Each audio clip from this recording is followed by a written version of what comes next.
Hello, good morning, good afternoon, and good evening from wherever you are. This is a University of Liverpool online live webinar, and I'm very, very delighted to introduce our topic of the day. It's a very exciting topic, very interesting. I'm sure a lot of you are very curious to find out more about psychopathy in the workplace. Thank you for joining us tonight. And without further ado, let's just dive right into it. So we've actually talked to one of our graduates here at the University of Liverpool online of the Psychology Master's Program, Professor Simon Croom, who is actually spearheading this research on psychopathy in the workplace. Simon is a professor of supply chain management at the University of San Diego, and he recently actually finished his master's degree in psychology, and together with Dr. Katarina Fritzon, who's also a graduate of the doctorate program at the University of Liverpool, they together worked on this interesting and very, very insightful research on the topic of psychopaths in the workplace. So what we've asked both of them to do is put together a material which we're going to look at soon and find out more information about what are the traits of a psychopathic boss or a psychopathic coworker, how are some of the things, how are some of these people identified, and more information on that coming soon. The idea that a psychopath is very attracted to leadership roles, it's not something new. But often their highly manipulative and ruthless behavior does go unnoticed until it's too late. So with this in mind, I would like to invite our audience to think about a very simple question. Do you think that within your work environment, you've encountered a psychopath? Keep that in mind while we're going to go through the video material that our guests prepared, and we're going to shortly have a poll to see what's the temperature in the room. How many of you actually think that you've encountered a psychopath within the workplace? So bear with me a couple of seconds while we play this video, and we're going to have more on the topic afterwards. The corporate psychopath craves the feeling of power and control over other people, and their extreme behaviour sparked the interest of Professor Simon Croom, a lecturer in supply chain management at the University of San Diego, and recent online graduate of the MSc in Psychology programme at the University of Liverpool. Together with his research partner Dr. Katarina Fritzon, a Liverpool PhD graduate and psychologist based in Australia, they examine the personality traits of these so-called snakes in suits and discuss ways to counteract a culture of mayhem and mismanagement. Probably the most well-known personality assessment for psychopathy is Hare's psychopathy checklist, and it's around people having these kind of superficial charm characteristics, so they can come across as being quite likeable, quite gregarious, quite outgoing, quite outspoken, tell lots of funny stories.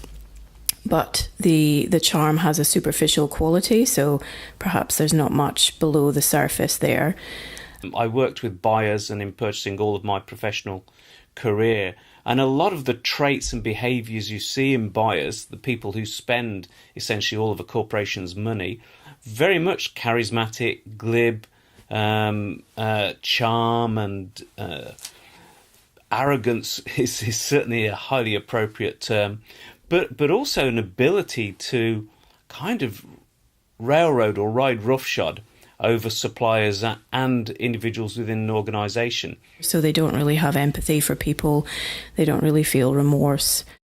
Steve Jobs as well, when you look at his biography, there are some very common traits there of a phenomenally creative but also an extremely powerful social influencer, but also having the ability to use emotions to get his own way. You know, a number of cases where he burst into tears as a grown man, so to speak, in a corporate office because he wasn't able to convince his colleagues, or he felt he wasn't convincing his colleagues of what needed to be done.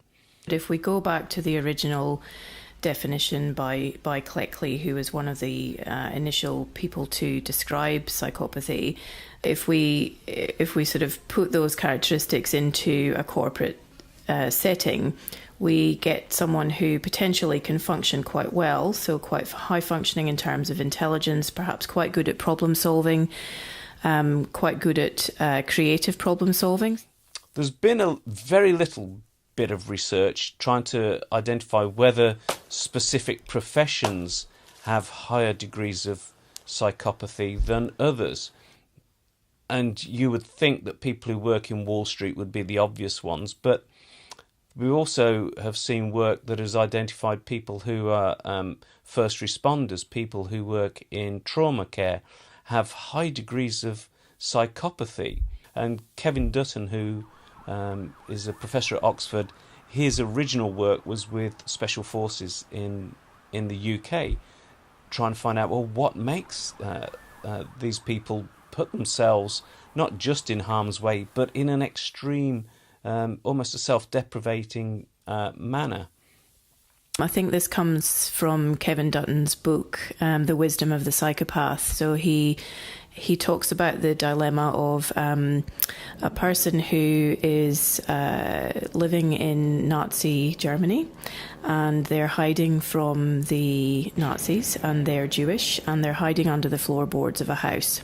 And there are 100 other people there with them, and there's a baby in there. And they can hear that the Nazis are approaching, and the baby starts to cry. And so what do? Do you kill the baby in order to save yourself and the other 100 people who are hiding from the Nazis, or do you not kill the babies? From a purely, I guess, utilitarian point of view, objectively, the right answer is to kill the baby because you're saving hundreds of lives. But most people would struggle with the idea of doing that, but not the psychopaths. Psychopaths invariably are great at impression management, so they're fantastic in interviews. They're the best thing since sliced bread. And then by the time you've discovered that they're a psychopath, if you do, it's way too late. Sometimes there are behaviours and traits and even characteristics that are encouraged by the organisation, and that can look like they're quite psychopathic behaviours, but they're actually the individual either struggling with the stress and the pressure, or poorly defined work tasks, or they're doing what they think they're supposed to be doing within that organisation. So I think there's a risk of over-pathologizing or over-labelling or mislabelling people. So it's very difficult to say, are we getting more psychopathic? Is business taking this slippy slide down to, inequity and unethical behaviour? Because, it isn't as clear-cut as that. And in the end, it comes down to people. It comes down to the fact that a lot of managers can't manage people. A lot of individuals need different means of motivating and directing than the person sitting next to them, because people have diverse personalities. And that to me has been the big revelation of my learning over the last 3 years with the psychology program, is that if we try and treat our employees as a crowd, we're missing a big opportunity. And if employees are not satisfied, they're not being creative. And if employees are not being creative, then they're not switched on at work. And this is not about getting 40 hours of blood, sweat and tears out of somebody. It's about giving people the flexibility and the opportunity to maximise their potential in a way that serves the corporation. All of that is to say, the influence of psychopathic traits and psychopathic behaviour is not insignificant. It's not a trivial factor, but it's not a pervasive wallpaper in every corporate boardroom.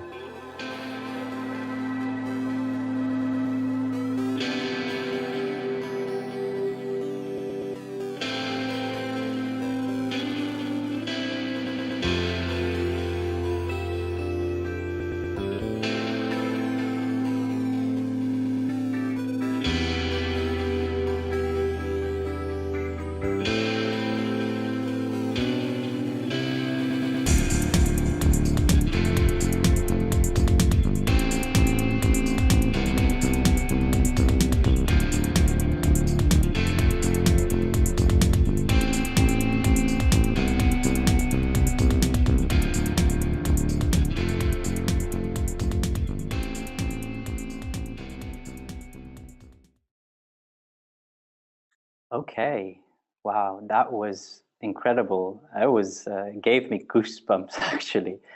And as I mentioned, now that you have such a good insight into what is corporate psychopathy, we have a poll for you, and let's see what you think about your work environment. So I'll ask my producer Derval to run the poll for you guys. So the question is, do you think that you have encountered a psychopath within your work environment? And let's see what our attendees say. Okay. Thank you very much. Oh, wow, look at that. So 2/3 of people said yes, they have encountered a psychopath within their working environment. Just 14, 15, almost 15% of people said no. And then 20% of people are not very sure. So that's an interesting dilemma there, not being sure, because that's where actually the hidden aspect of corporate psychopaths comes into play. But let's, with this in mind, let's invite our guest speaker, Simon. Simon, hello. So what can you tell us a bit about this poll? What would be your insights on it? Yeah, quite astounding actually to see 67% plus, as you say, a portion who are not sure. Does it surprise me? I guess it does surprise me that it's so high. And the reason I have to think about that is, having presented my work on quite a few occasions and taught it in class, the number of people who come up to me afterwards or even during the presentation stop me and say, this is what I'm seeing. This is, let me tell you a story, so to speak. So I do hear a lot of anecdotal evidence, but seeing the numbers really brings home quite how pervasive, and one would assume troubling, it can be. And some people, quite a good percentage, said that they don't know. Is that something that is common also within the stories that you hear? Yeah, I think it's fair enough to say that, you know, when we're trying to diagnose a psychopath, it's not the easiest thing of all. We do need to use proper clinical instruments. So as a layperson, assuming that somebody is a psychopath because we don't like them, as opposed to evaluating somebody as potentially a psychopath because we're pretty au fait with what a psychopath is and we've watched and observed and recorded. I would even hazard that quite often we're not aware that somebody is a psychopath because of the points that were made in the video about the charm, the charisma, the dynamism, and certainly my experience of working for a psychopath was that even today, even though I don't work for that person for many, many years, people still think that he was, a dynamic person, a great guy. But they hadn't had first-hand direct involvement at an operational level with day-to-day activities, and that's where you start to see not just the cracks, but the canyons open up. The canyons. And that is a good segue actually into the next question, because I am very curious, and I'm sure a lot of our audience are. What inspired you to conduct this research? How did you come about actually studying corporate psychopaths? Oh, okay. Well, obviously curiosity is what drives anybody to want to pursue research in a specific topic. But for me, again, as mentioned in the video, I'm a supply chain guy. So my qualifications were all in business or in quantitative analysis. And as a professor, I taught business.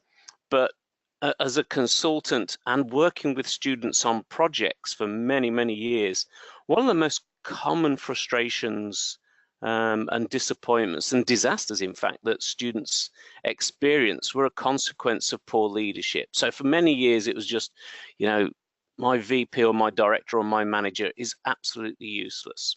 But as I'd get the students to write reflective journals, explain in more detail, and track over time, I started to see that it wasn't just that somebody was a bad leader or a bad manager. There seemed to be something structural underneath quite a lot of cases where students were not only getting poor leadership, but often getting a situation where they had no support whatsoever, were being undermined, and then in the event of a successful execution of a project or initiative, their boss would take all of the glory, and that was very common.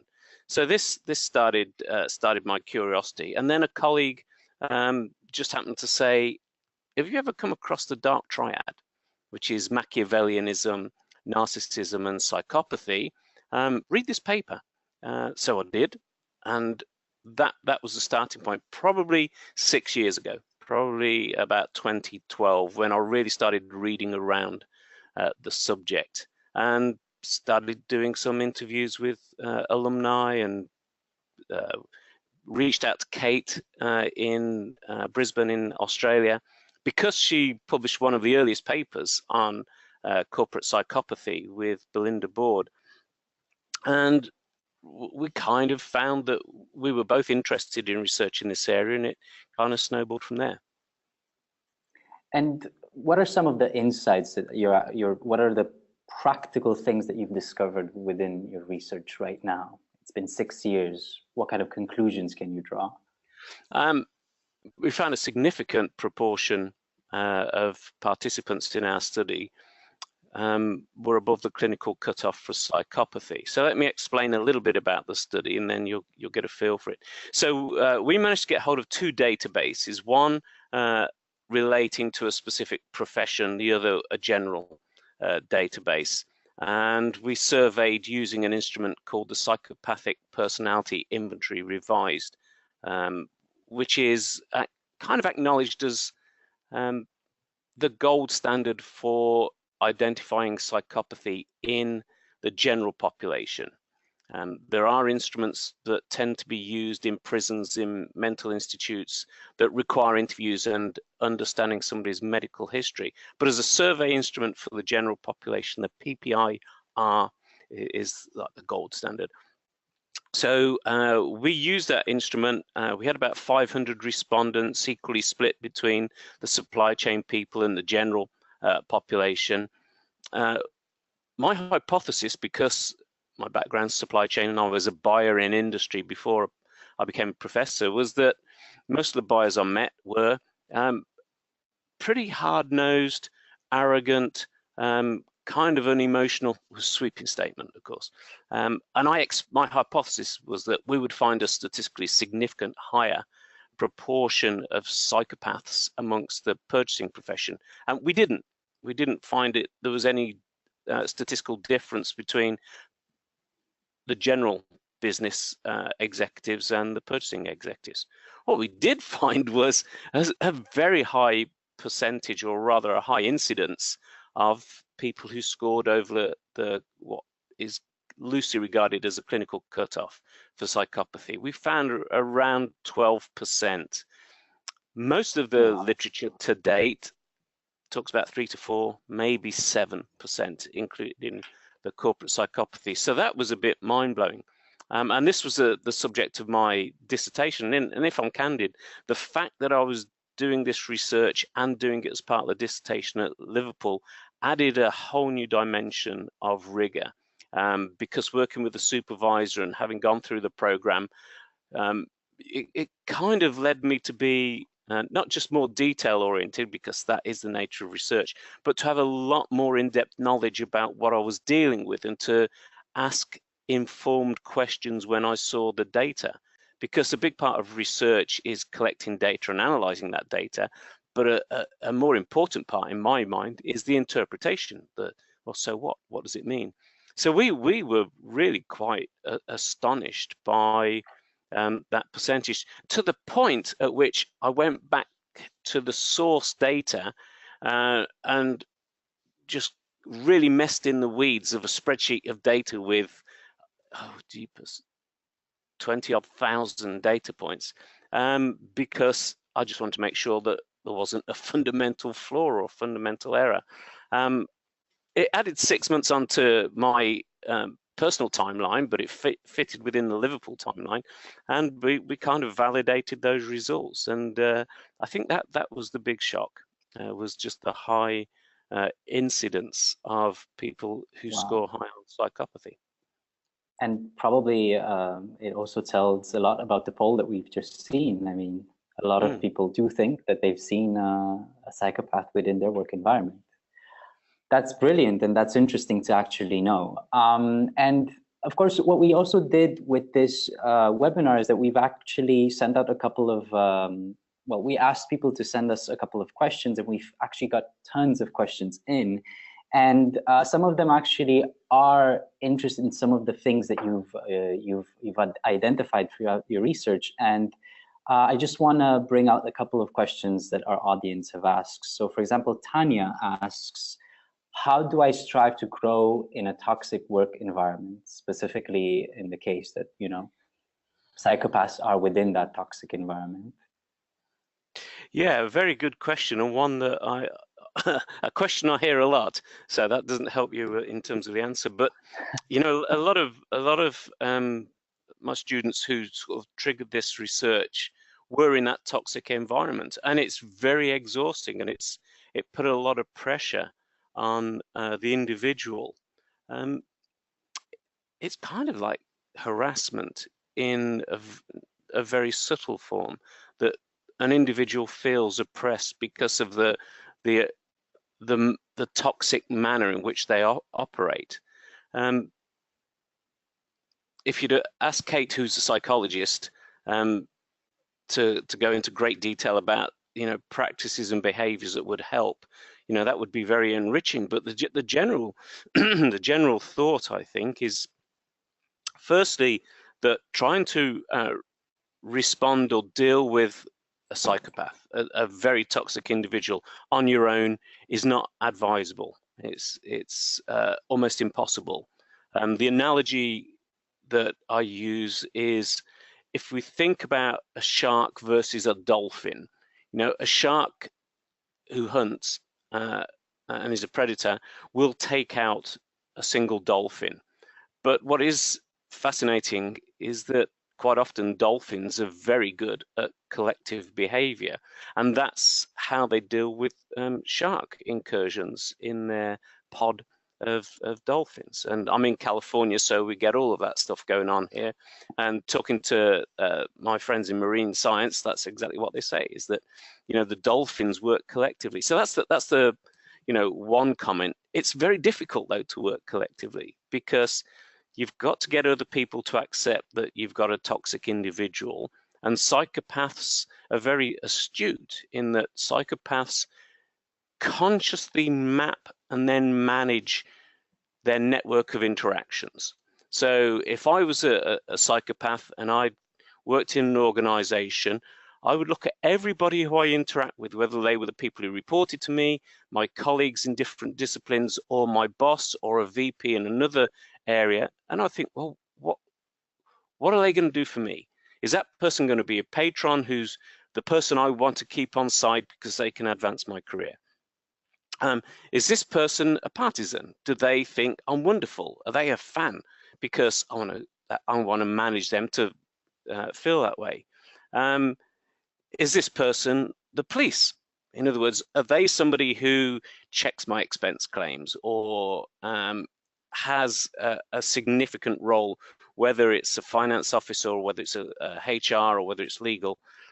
Because I have to be mindful, as in, you know, obviously none of us do this, but potentially if you're driving above the speed limit and you see a police car or you see a speed camera, we tend to slow down. So psychopaths tend to slow down when they know that the so-called police are around. And I do have a question that actually might Okay. also from Karen that might go into this topic. She asked, is it possible to recognize these people, these personality traits? And especially she asked during interviews, because I'm guessing Karen is working with within the HR area. So how do you, is it possible to recognize these sharks and especially before they enter the company? Apparently not. And in fact, psychopaths are usually very good at interviews. And again, as we said in the interview, that in the video, sorry, one of the real problems is that psychopaths are very good at impression management, and interviews are pretty widely accepted as being one of the least effective ways of selecting an employee. So the short answer is it's very difficult. Because if you've got somebody who's charismatic, charming, presenting themselves well in an interview, which is the point of an interview, then are they a psychopath or are they a genuinely good interviewer? So what do you do to respond to that? In the good old days of psychometric testing, those are mechanisms which really need to be considered even further. I mean, I haven't been through psychometric testing in 30 odd years for a job interview or a job application. All my experience as an academic has been through interviews. So I don't know how widely they're used, but in a nutshell, interviews are a rich, fertile domain for a psychopath. They love it, Yeah. and they perform exceptionally well, outperform other people. Okay, good. You have mentioned a bit about how the online program helped you within the research, but I want you to kind of develop a bit the idea. So how did the online master's program from the University of Liverpool online programs helped you professionally and also within the research that you were doing? Okay. Well, the reason I took the program was that doing research on psychopathy, in the early phases, I was given quite a few presentations and invited to talk about the topic, and there'd be psychologists in the audience. There'd also be people asking me questions, and I'd always say, I'm a business guy, I'm not a psychologist. But it made me realize that if I wanted to take this research seriously, I needed to have a lot more knowledge about the human condition, about human behavior and cognition and so forth. The Liverpool program, because of its structure, helped. I'm a full-time academic. I teach quite a heavy load because it's a teaching school. So the flexibility really appealed to me. The reputation of Liverpool appealed to me. But fundamentally, it was the content that was just so fascinating. I mean, I think I'm a lifelong learner because I've been a lifelong teacher, and one of the best ways of learning is to teach. And I found that taking the Liverpool program really gave me an opportunity to dig deeply into areas that I was very interested in. And it also made me reflect about my experience as a student up until this program, and reflect on my job as a teacher. That I really loved the opportunity to delve into a specific topic as much as I wanted to. Obviously, you've got to cover the requirements for the assessment, and there is I wouldn't say a minimum standard, but we're given resources to study a particular topic. But then there are supplemental resources, and the faculty were always on hand to point you, if you were curious, to pursue that curiosity. And for me, that was one of the great joys, was that yes, we had assignments to do, we had discussion board posts and whatever, but when things really piqued my personal interest, I could take it that bit further. And what it's done for me professionally, I guess, is given me another string or two to my bow, both in terms of knowledge and understanding of psychology, but also some of the methodologies that are currently in use. And the fact that my last degree as a student was some 30 years ago, and it was heavily quantitative. And then when I come back to study, of course, computing power and knowledge and so forth has advanced. So there was so much to learn. even for a professor, should I say that. And the program was very rigorous, and it was also flexible. That I noticed my classmates each had their own interest and their own background and would pursue particular topics, and I learnt from them. You know, those who worked in therapy, those who were working with disadvantaged teenagers, for example, people from Guyana or from Nepal or from Russia or from Africa or from across Europe. So there was that side as well. So it was never boring. In a nutshell, would be one thing I'll say. It's never boring. It's never boring. And I'm curious, because you've mentioned your colleagues, and especially also taking into account that your research partner Katarina is all the way in Australia, you are in the US. Why is a global collaboration important within the academic circle? Why do you think that this specific internationalism is important right now, and especially in the academic field? I'll talk about it from two sides. One from the sort of research, the other from being a student. So from the research point of view, I think it's fair to say that finding a colleague to collaborate with in your own institution can be very difficult, because academics are very specialist. So seeking out the best in their discipline is a great opportunity. So in my traditional business research, I'm collaborating with people in Ireland and in across the US because we have a common interest, common set of expectations and a diverse set of skills. And with Kate, because when I was looking at the literature, she was one of the first and most cited authors.